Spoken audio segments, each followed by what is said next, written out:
1957년도 10월 달에 소련이 인류 최초의 인공위성 스푸트니크호를 발사합니다. 거기에 성공하죠. 그리고 2년 후에 무인 우주선 루나 2호가 소련이 발사했는데 그것이 달 표면에 충돌하죠. 그런데 여기에 자극받은 미국 대통령과 미국 백성들이 새로운 비전을 갖게 됩니다. 그 미국 대통령 케네디가 다음과 같은 비전을 백성들에게 제시하죠. 미국은 10년 안으로 인간을 달에 보내서 무사 귀환시킬 것입니다. 1961년도 5월 달에 그렇게 비전을 제시했습니다. 그리고 그 다음에도 우리는 10년 후에 달나라에 갈 것입니다.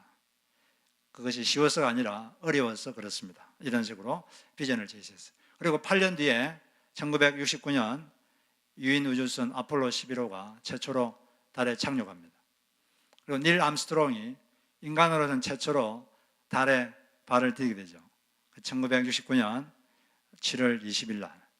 그때 지금 전 세계 약 5억 3천만 명 되는 사람들이 그가 달에 발을 댈 때 보고 있었어요. 그때 이분은 다음과 같이 말했죠. 이 첫걸음은 한 인간에게 있어서 작은 발걸음이지만 인류 전체에게 있어서는 커다란 첫 도약입니다. 인간이 최초로 달에 발을 디딘 것, 이게 대단한 사건이죠. 엄청난 사건인데, 근데 사실은 그것보다 더 큰 사건이 있습니다. 그건 뭐냐면 하나님이 이 지구에 인간에 대해서 발을 디딘 사건, 이게 엄청난 사건이죠. 인류 역사에 가장 어마어마한 사건이 그 사건입니다. 그 사건은 지금부터 2000년 전에 베들레헴이라는 마을에서 실제 일어난 사건인데, 그때 한 아기가 태어났죠. 이 아기가 예수님인데, 이 아기는 닭 혀끝새처럼 아래서 태어난 게 아닙니다. 그냥 사람으로 태어났어요. 다만 성령님의 역사로 처녀의 몸을 통해서 낳았지만 실제로 사람이 태어났습니다. 닐 암스트롱이 발을 달에 댈 때는 약 5억 3천만 명이 보고 있었는데, 그 하나님의 아들이 이 땅에 지구에 발을 디딜 때는 몇 명만이 보았어요. 그렇지만 훨씬 더 놀라운 사건이었죠.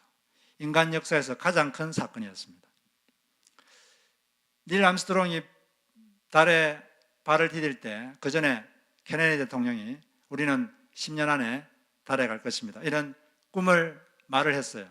그 말을 한 다음에 그렇게 됐는데, 하나님께서도 하나님이 인간이 되신 분, 하나님이 인간이 되어서 지구에 발을 디디기 전에 먼저 말씀을 하시고 그렇게 하셨습니다. 그냥 하지 않았어요. 먼저 예언을 하신 다음에 그 일을 이루셨습니다. 그런데 그 예언을 언제 하셨느냐? 그 사건이 일어나기 이제 약 700년 전에 그 사건이 일어났습니다. 700년이면 아주 긴 시간이죠. 지금부터 700년 전이면 한국 역사에서 어떤 일이 일어났습니까? 여러분 학교에서 공부를 열심히 하셨는지 모르겠네. 지금부터 700년 전이면 고려시대 말이죠. 조선이 1392년도에 건립됐으니까 고려시대 말에 어떤 사람이 예언을 했는데 그 예언이 지금 이루어진 거예요. 이사야라는 선지자가 약 기원전 700년경에 예언을 했습니다. 하나님이 그를 통해서 예언을 했죠. 어떤 예언인가? 그 예언을 한 다음에 700년 후에 그 예언이 성취됐어요. 그 예언 중에 하나가 바로 오늘 읽은 이 말씀입니다. 9장 5절 6절에 보니까 어저리 싸우는 군인들의 신과 피 묻은 그 도시 석같이 사라지리니, 이 말이 무슨 말이죠? 전쟁이 그친다는 거죠. 군인들의 전쟁 도구가 없어진다. 평화가 도래할 것이다. 평화가 도래하는데 그 이유가 뭐냐? 그 이유는 한 아기가 우리에게 태어날 것이기 때문이다. 한 아기가 태어남으로써 평화가 이 땅에 올 거라는 거죠. 전쟁 도구가 없어지고 평화가 올 것이다. 그런데 이 아기는 보통 아기가 아닙니다. 아기가 뭐죠? 사람의 몸을 입고 오는 존재가 아기죠. 그 이유는 한 아기가 우리에게 낳고 한 아들을 하나님이 우리에게 주셨기 때문이다. 이 아기가 어떤 아기인가 설명을 쭉 하고 있습니다. 보니까 그의 어깨에는 정사를 메었다. 정사란 말은 통치라는 뜻이에요. 통치, government. 그의 어깨에 통치를 메었다. 이게 무슨 말이냐? 그 당시에는 권위의 상징으로 금고리 이런 거, 또 이런 것들을, 금고리나 열쇠 이런 것들을 어깨에 메었습니다. 그걸 이제 바탕으로 해서 통치를 어깨에 메었다 이 말은 통치자가 된다, 왕이 된다 그런 말이죠. 통치자가 될 것이다, 그 아기는. 그 다음에 그의 이름은 기묘자라, 모사라. 기묘가 뭡니까? 원더풀, 아주 놀라운, 아주 기이한 능력과 성품, 지혜를 가지신 분이다, 그런 말이죠. 모사는 뭐죠? 모사는 지혜를 가지고 일이 잘 이루어지게 하는 존재, 책사 그런 뜻이죠. 기묘자라 모사라. 이 기묘자 원더풀인데 저희 교회 이름이 여기서 나왔습니다. 원더풀. 그런데 우리 한국어 성경은 기묘자라 모사라 이게 따로 돼 있는데 이걸 붙여서 번역해도 됩니다. 그래서 영어 성경은 Wonderful Counselor, 놀라운 조언자, 그런 존재가 될 것이다. 그 다음에는 여기까지는 그래도 괜찮은데 그 다음이 좀 신상치 않습니다. 아기가 태어날 것인데 뭐라 그랬죠? 전능하신 하나님이라. 아기가 보통 아기가 아닙니다. 전능하신 하나님, 하나님이 아기의 형태로 이 땅에 태어날 것이다. 이게 놀라운 예언이죠. 이런 일이 있을 수가 없죠. 전능하신 하나님, 눈에 안 보이는 무한하신 분이 유한한 인간의 몸을 입고 이 지구에 발을 디딜 것이다. 이런 예언이 한 것입니다. 놀라운 예언입니다. 그 다음에 그 아기는 어떤 아기인가? 영존하시는, 영원히 존재하는 아버지라. 아버지라 이 말은 아들이란 말과 대치되는 그런 개념으로 쓸 때도 있지만 또 어떨 때는 히브리인들의 개념에는 아들과 대치되는 개념이 아니라 자신이 양육하는 자들의 후원자 또는 보호자가 된다, 그런 의미로 아버지란 말을 씁니다. 그래서 시편 103편에 보면 이런 말이 있죠. 13절에 보면 아버지가 아들을 긍휼히 여김과 같이 여호와께서는 자기를 경유하는 자를 긍휼히 여기시나니. 아버지라는 존재는 자기가 돌보는 사람을 불쌍히 여기고 긍휼히 여기는 돌보는 자다, 그런 사람을 이제 아버지다 이렇게 말합니다. 그러니까 영원히 존재하는 돌보는 자가 이 땅에 아기의 형태로 태어날 것이다. 그 다음에 평강의 왕이라. 평강, 인간에게 평안을 주는 그런 존재, 아기의 형태로 태어날 것이다. 수수께끼 내겠습니다. 이 아기가 누굽니까? 이런 아기가 태어난 적이 있습니까? 그런 말 들어본 적이 있습니까? 하나님이 인간이 되셨어요. 이분이 바로 예수 그리스도입니다. 예수님은 인간이 아닙니다. 전능하신 하나님, 영원토록 존재하던 그분이 지구에 오신 분, 바로 그분이 예수 그리스도시죠. 이분이 이 땅에 오신 것은 평안을 주기 위해서 오셨어요. 전쟁이 많고 싸움이 많은 이 땅에 평강의 왕으로 오셨습니다. 사람과 사람 사이를 평화를 주고 화목하게 하고, 하나님과 인간을 화목하게 하고 평화를 주고, 그러기 위해서 오셨어요.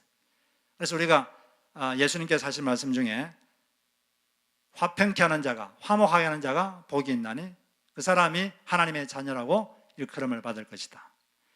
무슨 말입니까? 어떤 사람이 참 하나님 자녀답다 이런 인정을, 칭찬을 하나님께 받느냐? 어떤 사람이죠? 화목하게 하는 사람이 그렇다는 거죠.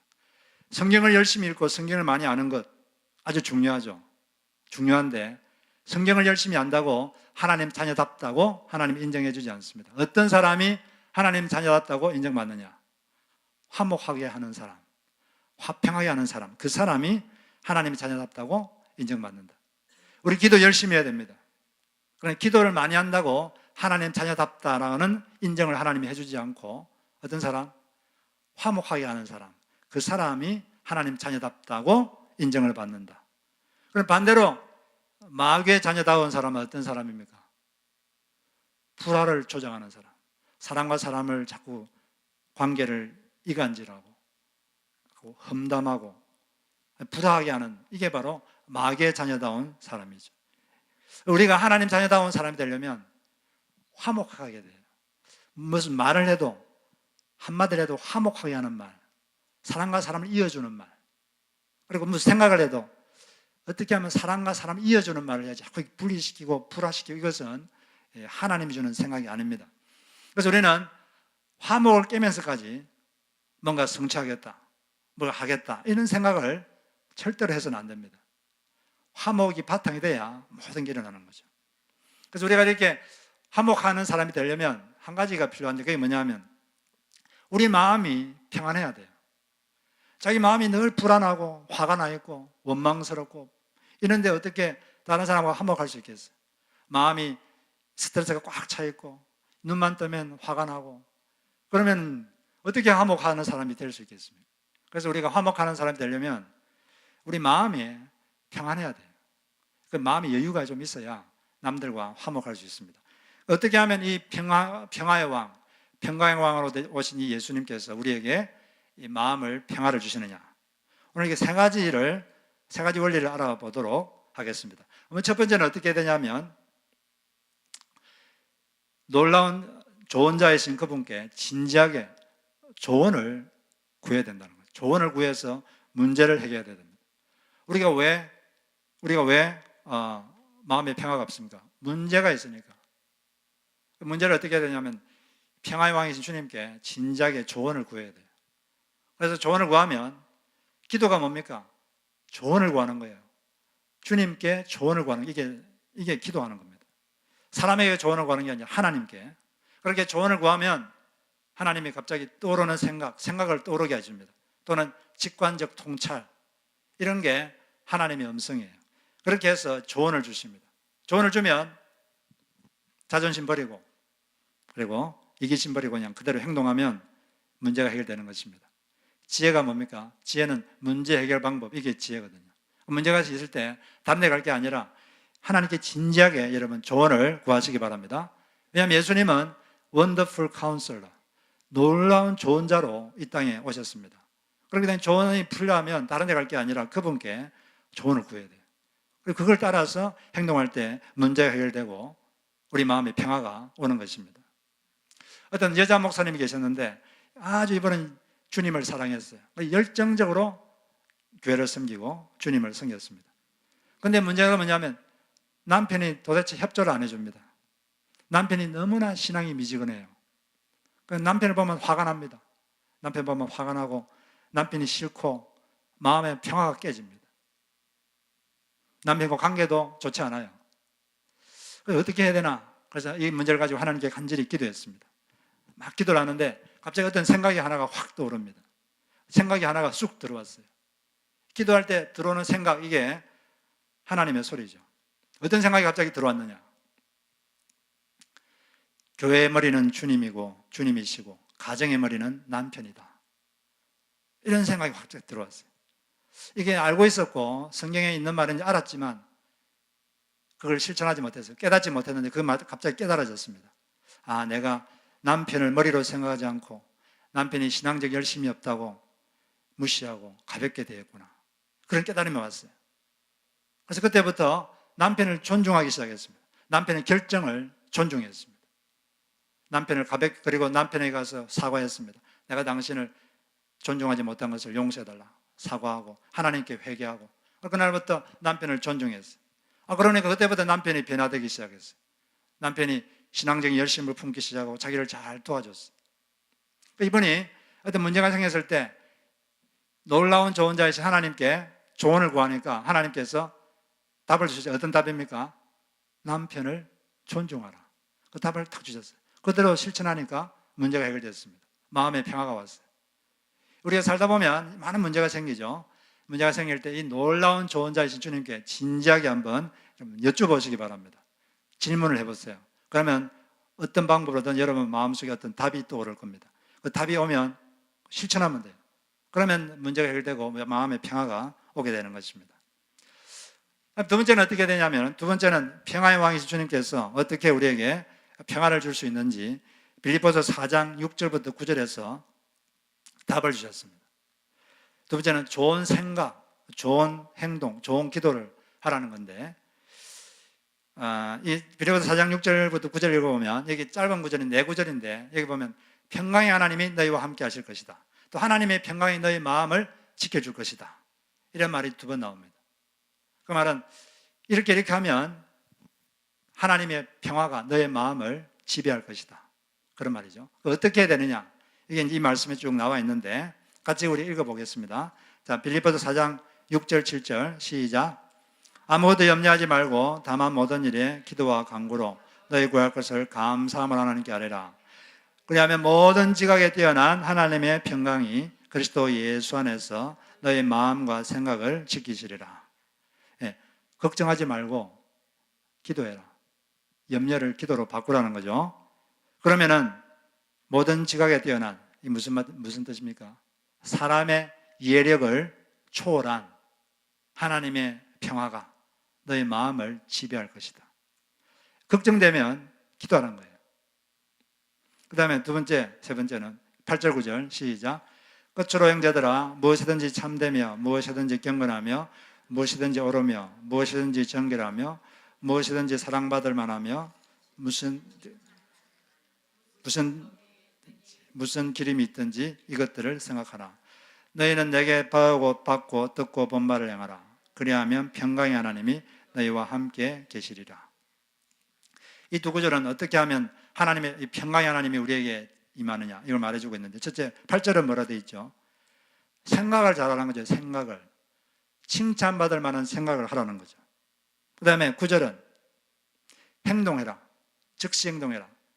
해야 될 거 있으면 즉시 행하라. 그러면은 해야 될 것을 하면 평강의 하나님이 너를 지켜줄 것이다, 이렇게 말했습니다. 이 세 가지가 있는데 이걸 약간 순서를 바꿔서 하나씩 살펴보겠습니다. 먼저 우리가 마음이 평화되려면 생각을 잘해야 돼요. 생각을 아주 잘해야 됩니다. 어떻게 생각해야 되느냐, 사람은 어떻게 생각하느냐에 따라서 행동이 달라집니다. 생각을 어떻게 하느냐, 어떤 사건이 일어날 때 이 사건을 어떻게 받아들일 것인가, 거기에 어떤 의미를 부여할 것인가, 이게 아주 중요합니다. 거기에 대해서 완전히 똑같은 사건이라도 완전히 다르게 반응할 수가 있죠. 예를 들어서 어떤 학생이 부모님이나 선생님께 혼이 났다고 생각해 봅시다. 혼이 났을 때 얘는 그걸 받아들이는 방법이 다를 수 있어요. 첫 번째는 혼이 났을 때 반발할 수 있습니다. 뭐야 젠장, 이런 식으로 반발할 수 있어요. 화를 내고 그냥 반발하는 거죠. 근데 그렇게 할 수도 있고, 반면에 또 다음과 같이 그걸 받아들일 수도 있어요. 내가 잘못한 것에 대해서 혼내줘서 내가 발전할 수 있는 기회를 주셨구나, 감사하다. 발전할 수 있는 기회를 주셔서 감사하다, 이렇게 생각할 수 있습니다. 이건 사람 마음이에요. 자유입니다. 이걸 둘 중에 하나를 누구나 다 선택할 수 있어요. 근데 처음처럼 에이 젠장, 그러면 화내고 막 반발하고 이러면은 생각이 그렇게 삐뚤어지면 감정이 삐뚤어집니다. 사람의 감정이란 건 생각에 따라서 감정이 바뀌거든요. 감정이 삐뚤어지면 행동이 삐뚤어져요. 그럼 행동이 퇴보적인 행동을 하게 됩니다. 그러나 거기에 대해서 의미를 잘 부여하죠. 나를 발전할 수 있도록 이렇게 나를 야단쳐 주시는구나, 감사하다, 이렇게 생각하면 스트레스가 안 쌓여요. 처음처럼 하면 막 스트레스 쌓이고 마음의 평화가 깨지고 화가 납니다. 그러나 거기에 좋게 의미를 부여하면 스트레스가 안 쌓이고 오히려 마음에 감사가 생기고 자기 발전할 수 있는 그런 기회로 삼을 수가 있게 되는 거죠. 그래서 우리가 이 어떤 사건이 일어날 때 이걸 반응을 잘해야 되는데, 에릭 번이라는 사람이 이런 말을 했습니다. 과거와 타인은 바꿀 수 없다. 그러나 지금부터 시작되는 미래와 나 자신은 바꿀 수 있다. 사람이 뭘 못 바꿉니까? 과거를 못 바꿔요. 여러분 10분 전에 일어난 사건 여러분 바꿀 수 있습니까? 바꿀 수 없습니다. 부모님이 나한테 화를 낸 거 못 바꾸면 이미 지나간 과거예요. 바꿀 수 없어요. 그리고 다른 사람을 여러분 바꿀 수 있습니까? 다른 사람 생각을 여러분들이 바꿀 수 있던가요? 자기 힘으로 남을 바꾸려 하면 싸움이 납니다. 전쟁이 일어나죠. 그런데 우리가 바꿀 수 있는 건 뭐죠? 자기 생각을 바꿀 수 있어요. 자기 생각. 일어난 사건을 내가 어떻게 받아들일 것인가? 여기 어떤 의미를 부여할 것인가? 그건 바꿀 수 있습니다. 그 생각을 바꾸면 감정이 바뀌고 행동이 바뀌어요. 행동이 바뀌면 뭐가 바뀔까요? 우리 미래가 바뀝니다. 미래라고 하는 것은 현재 선택이 모여서 미래가 되는 거예요. 현재 내가 다르게 행동하면 미래가 바뀝니다. 현재 내가 어떤 선택을 하느냐, 그에 따라서 미래가 바뀌는 거예요. 잘 받아들이고 잘 해석하고 잘 생각하고 의미를 부여하면 우리 미래가 더 좋아지는 것입니다. 그럼 우리가 어떤 의미를 부여해야 될 것인가? 어떤 사건이 일어나면은 우리 두 가지를 우리가 거기서 배워야 됩니다. 내가 여기서 배울 점이 뭔가, 그리고 감사할 점이 뭔가, 이 두 가지를 항상 생각하시기 바라요. 어떤 사건이 일어나면 여기서 내가 배울 점이 뭔가, 그리고 내가 여기서 감사할 일이 뭔가, 이 두 가지를 자꾸 생각하면 생각이 떠오릅니다. 근데 사람들은 이런 생각 훈련이 안 되어 있기 때문에 의외로 사람들은 생각이 상당히 게을러요. 생각을 잘 안 하고 그냥 느끼지는 감정에 따라서 행동하려고 합니다. 인간은 우리가 생각할 처럼 그렇게 논리적이나 이성적인 존재가 아니라 상당히 감정적이에요. 그럼 그렇게 감정을 좀 벗어나서 좀 생각을 하십시오. 이 사건에서 내가 배울 점이 뭔가, 내가 뭘 배워야 되는가, 뭘 감사해야 되는가, 이렇게 생각하면 그게 우리가 좋은 의미를 부여할 수 있고 우리 인생이 더 좋아지는 것입니다. 사람을 원망하고 사람을 탓하고 환경을 탓해봐야 세상은 변하지 않습니다. 여러분, 원망한다고 환경이 바뀌던가요? 다른 사람 탓한다고 다른 사람이 바뀝니까? 오히려 탓하면 상대방이 오히려 반발심을 가지고 더 인생이 힘들어질 수 있어요. 그러므로 우리가 생각을 잘해야 됩니다. 생각을 잘 하시기 바랍니다. 사건이 일어날 때 그걸 좋게 받아들이고 좋게 해석하고 좋은 의미를 부여해야 돼요. 뭘 배울까? 뭘 감사할까? 이걸 여러분 생각하시기 바라요. 그리고 또 우리는 할 일을 즉시해야 되는데 나에게 듣고 본 바를 행하라. 그래야 하면 평강의 하나님이 너의 삶을 지배할 것이다. 해야 될 일 안 하면 마음이 불안합니다. 이틀 뒤에 시험 치는데 학생이 TV 보면서 하나님 제 마음에 평강을 주시옵소서. 그러면 평강이 올까요? 막 금식하면서 기도하면 평강이 올까요? 해야 될 일을 안 하면 당연히 불안한 거예요. 사람은 자기 해야 될 일을 해야 됩니다. 여기도 그러죠. 나에게 듣고 보고 본 바를 행하라. 그래야 하면 평강의 하나님이 너와 함께 할 것이다. 행하지 않으면, 해야 될 일을 안 하면 당연히 불안합니다. 그건 아무리 기도해도 불안하게 돼 있어요. 어떻게 해야 될까요? 자기 해야 될 일을 하면 되는 거죠. 그런데 하는데 적시해야 됩니다. 해야 될 일을 적시해야 돼요. 사람들은 자꾸 미룹니다. 뭔가 좀 더 완벽한 상황이 될 때까지 자꾸 미루어요. 전도서에 이런 말씀이 있는데 전도서 11장 4절에 보면 바람이 그치기를 기다리다가는 씨를 뿌리지 못한다. 구름이 그치기를 기다리다가는 거두어들이지 못한다. 완벽한 때를 기다리다 보면 아무것도 못할 수 있다는 말씀입니다. 완벽한 때가 오지 않을 수도 있어요. 사람들은 자기가 뭘 해야 되는지 알면서도 좀 이런 말을 자주 하죠. 좀 상황이 정리되면 내가 해야겠다. 그런 생각을 할 때가 많습니다. 내가 좀 상황이 정리되면 그때부터 내가 기도 생활을 좀 잘해야지. 내가 좀 상황이 정리되면 그때부터 좀 성경도 열심히 읽어야지. 내가 좀 상황이 좀 정리되면 내가 좀 우리 배우자, 내 아내를 조금 더 잘 해줘야지. 뭐 이렇게 생각해요. 상황이 좀 잘 세틀 다운 되면 좀 해야겠다. 근데 상황이 정리되면 좋겠는데 한 일이 끝나면 또 다른 일이 터집니다. 시간이 갈수록 더 문제는 복잡해져요. 상황은 절대 세틀 다운 되지 않습니다. 인생은 언제나 일어나게 돼 있어요. 그게 아니라 상황이 정리될 때까지 할 게 아니라 지금 마음속에 하나님이 뭔가 감동을 주시면 적시하시기 바랍니다.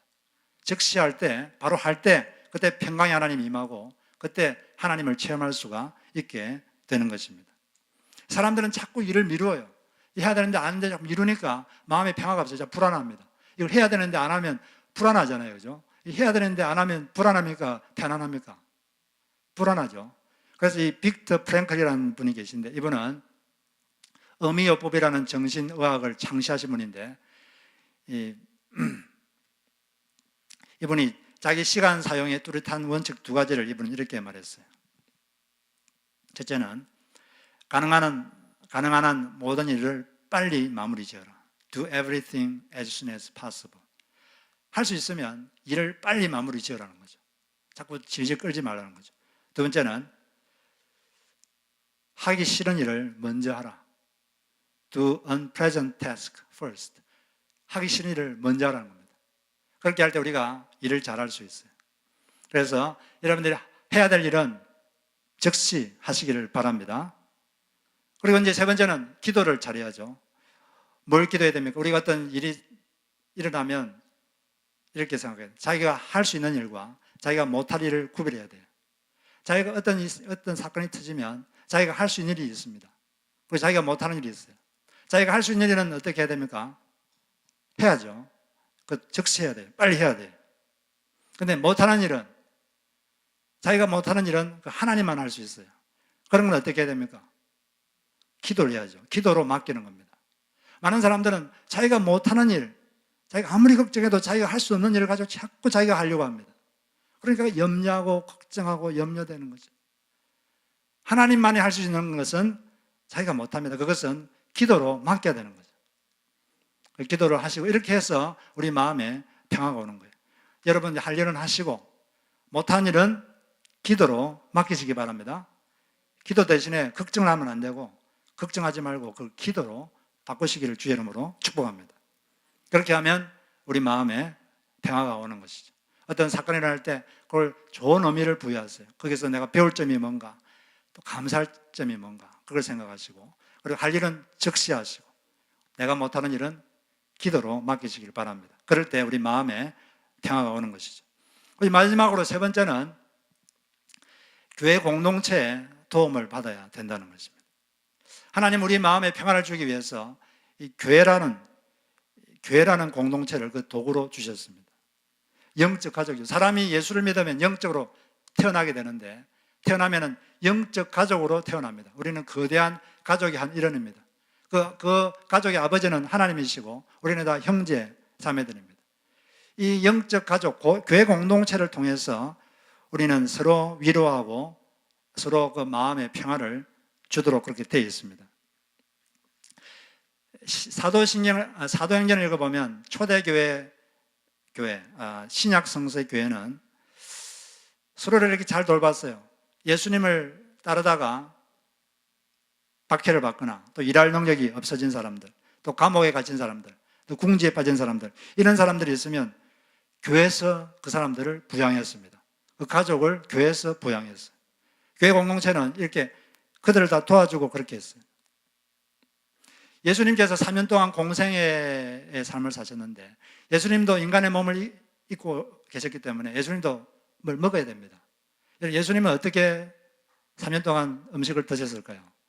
어떻게 공급을 했을까요? 늘 제자들이 따라다녔거든요. 제자들도 먹여야 되고 그러는데 아침마다 일어나셔가지고 빵 하나 가지고 막 기도해가지고 이걸 오병이어처럼 늘 그렇게 뻥튀기해서 그렇게 드셨겠습니까? 그런 기적은 가끔씩 가지고 특별할 때 하시는 거예요. 하나님 아버지가 하라 그러면. 평소에는 어떻게 했느냐? 누가복음 8장 3절을 보면 거기 보면 여러 여인들 이름이 나오는데 헤롯 왕의 왕궁의 매니저였던 사람의 아내인 수산나, 그리고 막달라 마리아, 그 외에도 여러 여인들이 좀 부유했던, 경제적 여유가 있었던 여인들이 그 따라다니면서 제자들과 예수님을 공급했습니다. 바로 그런 공동체가 그 일을 하도록 한 거예요. 하나님은 사람 공동체, 그 공동체가 서로 돕도록, 그래서 서로 마음의 평화를 주고 마음이 불안할 때 공동체를 통해서 그런 것들이 채워지도록 그렇게 정하셨습니다. 그게 하나님의 방법입니다. 요즘 저희 집에서 시범 목장을 하고 있는데 9월 14일부터 거기 오면은 어제 그제도 그런 시범 목장을 했는데 어떤 자매님이 자기가 자녀 때문에 힘든 걸 마음을 나누었습니다. 아주 솔직하게 나눈 거죠. 그랬을 때 비슷한 경험을 가진 다른 분들이 자기 경험을 또 나누었어요. 그런 경험을 들으면서 그분은 마음의 위로를 얻고 또 좀 더 구체적으로 어떻게 해야 되는지 답을 얻고 그런 시간을 가졌습니다. 그러니까 서로 이렇게 모여가지고 이런 공동체를 통해서 위로하고 서로 도움을 받고 도와주고 이렇게 하는 거죠. 제가 잘 아는 목사님께서 자기 교회에서 일어난 이야기를 제게 해준 적이 있습니다. 자기 교회 어떤 목장의 목원이 다음과 같은 말을 목자에게 했다고 합니다. 목장에 오면 일주일 동안 고구마만 먹다가 시원한 사이다를 마시는 기분입니다. 이런 말을 했다고 그래요. 평소에는 고구마만 먹다가 목장에 와서 이렇게 사귀면 뭐 사이다를 먹는 것처럼 아주 마음이 기쁨이 오고 마음이 상쾌해진다는 거예요. 그리고 또 그 교회에 세 가족이 왔는데 세 가족이 목장에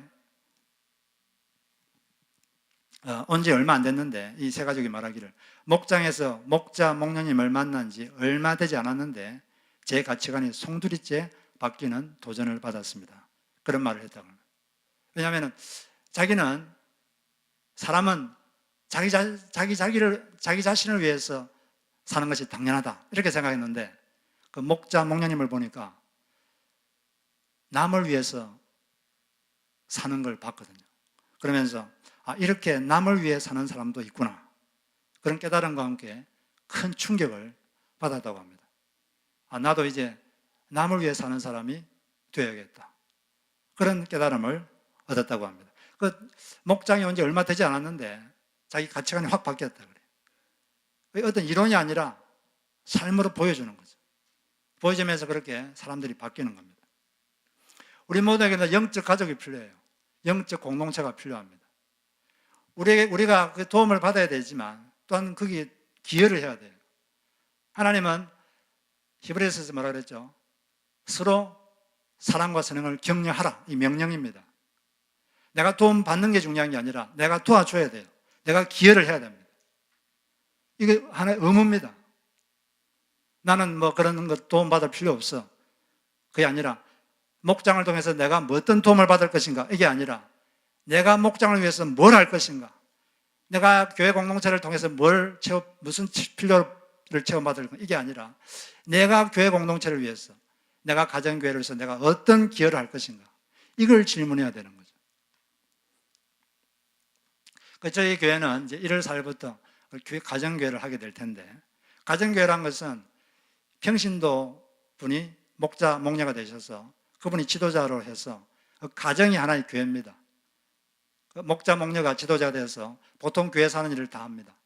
예배도 드리고 교육도 하고 봉사도 하고 선교도 하고 전도도 하고, 그렇게 일주일 동안 그렇게 서로 돌보면서 살다가 주일날은 그런 가정교회들이 연합해서 모여서 예배를 드리는 것입니다. 그래서 모든 성도들은 가정교회에 소속돼야 되는 거죠. 그렇게 일주일 동안 살다가 그렇게 서로 돌보면서 살다가 우리 주일날 모여서 같이 예배를 드리게 되는 것입니다. 그래서 이제 지난주에 네 가정이 이제 목자 목녀로 헌신했습니다. 그 이제 제가 주보에 전단지를 넣어드렸죠. 거기 보면 이제 목자 목녀로 헌신하신 분이 이름이 적혀 있습니다. 6분인데 이제 네 가정교회가 태어났죠. 여러분들이 보시고 일주일 동안 기도하시고 내가 어떤 목장에 소속되고 싶은지 그걸 자기가 선택하는 거예요. 1지망, 2지망이 있는데 여러분들이 원하는 데 동그라미 치시면 돼요. 그런데 이제 한 목장에 많이 모일 수가 있기 때문에 그거는 제가 조정해야 되는 거예요. 그래서 2지망을 택했습니다. 여러분들이 2지망 했는데 거기에 소속될 수도 있습니다. 그런데 이거는 다른 사람 보지 않고 저만 봅니다. 저만 보고 그렇게 조정하는 거예요. 그래서 다음 주 오실 때 그 종이에다 동그라미 치셔서 오시면은 저한테 직접 주시든지 아니면은 헌금함에 넣어주시면 제가 수고해서 그렇게 조직하도록 하겠습니다. 일주일 동안 열심히 기도하시고, 그래서 저희 교회가 서로 이 영적 공동체, 가정 공동체, 이 가정이 뭡니까? 가정이란 건 먹는 거잖아요, 그죠? 그래서 우리 목장에서는 먹는 게 음식이 중요한 게 아니라 먹으면서 따뜻한 교제하는 게 그게 중요한 거예요. 따뜻한 사랑의 교제를 위해서 먹는 거예요. 음식이 목적이 아닙니다. 서로 사귀면서 서로 사랑하면서 서로 돌보고, 거기서 이 현대인들은 겉보기는 멀쩡한데 아주 마음이 많이 아프고 상처가 많습니다. 뭐 상담가한테 가서 치료받을까요?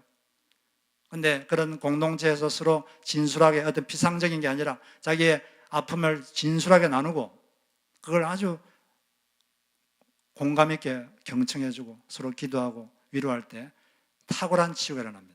전문 상담가가 못하는 그런 치유가 이런 목장에서 일어납니다. 저희 교회에서 목장이 이 서로를 치유하고 서로를 돌보고 또 구원받지 못한 영혼들이 구원받는 그런 영적 공동체, 교회 공동체가 되기를 바랍니다. 그런 우리 교회가 되기를 기도하시고 하나님의 축복이 우리 교회 가운데 임하기를 주의 이름으로 축복합니다.